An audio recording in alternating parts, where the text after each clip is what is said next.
Miracles TV நேயர்களுக்கு வணக்கம். இன்றைக்கி அதே டிஃபன் பாக்ஸ் ரெசிபி ஒன்று பார்க்கலாம் ஃப்ரெண்ட்ஸ்.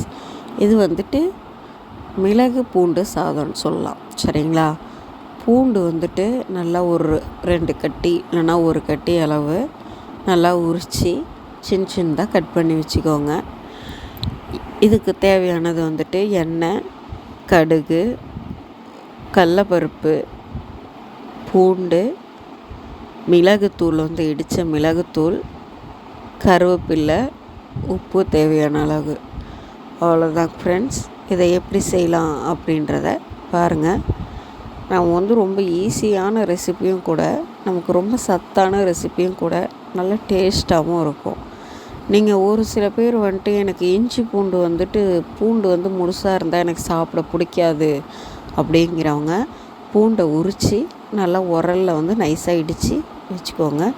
மிளகுத்தூளையும் அதே மாதிரி நுணுக்கி வச்சுக்கோங்க. எண்ணெய் ஊற்றிக்கோங்க. கடுகு, உளுத்தம்பருப்பு, கடலப்பருப்பு, கருவேப்பிலை எல்லாம் போட்டு தாளிச்சிக்கோங்க. தாளிச்சிட்டு அதுக்கப்புறம் சிம்மில் வச்சு இந்த பூண்டு இருக்குது பார்த்திங்களா, அந்த பூண்டை அது கூட ஆட் பண்ணிக்கோங்க. ஆட் பண்ணிங்க அப்படின்னாக்கா சிம்மில் வச்சு நம்ம ட்ரை பண்ணும்போது அதில் இருக்கக்கூடிய அந்த பச்சை ஸ்மெல் போயிடும் ஃப்ரெண்ட்ஸ். நீங்கள் ரொம்ப வேகமாக வச்சிங்க அப்படின்னாக்கா பூண்டு தீஞ்சு போயிடும், டேஸ்ட் மாறி போயிடும். அதனால் நீங்கள் இஞ்சி பேஸ்ட்டை பூண்டு பேஸ்ட்டை லைட்டாக சிம்மில் வச்சு ட்ரை பண்ணுங்கள். ட்ரை பண்ணிவிட்டு அதே மாதிரியே வடித்து ஆற வச்ச சாப்பாடை அது கூட ஆட் பண்ணிக்கோங்க.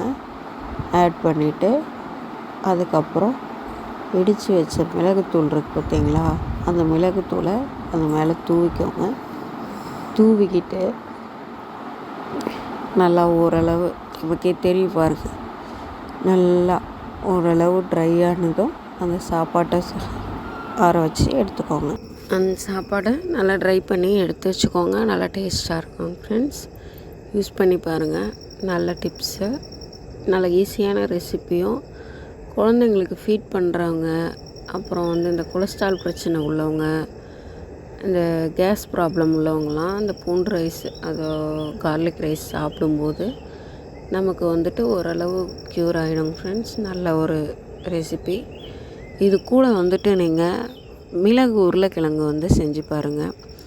மிளகு உருளைக்கிழங்குங்கிறது உருளைக்கிழங்கு மேலே இருக்கக்கூடிய தோலெல்லாம் ஃபுல்லாக செத்திட்டு சின்னதாக உருளைக்கிழங்கை கட் பண்ணி வச்சுக்கோங்க. வச்சுக்கிட்டு தோசைக்கல்லையோ அல்லது வானல்லையோ எண்ணெய் ஊற்றி அந்த உருளைக்கிழங்கை போட்டு மேலே சால்ட், உப்பு, மிளகாத்தூளையும் தூவிக்கோங்க. தூவிக்கிட்டு நல்லா ஓரளவு ட்ரை ஆனதும் லாஸ்ட்டாக இறக்க போகிற டைமில் மிளகுத்தூளை மிளகு பூண்டையும் நல்லா இடித்து வச்சுக்கோங்க.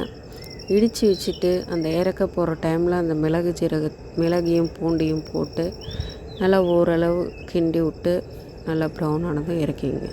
Thank you friends.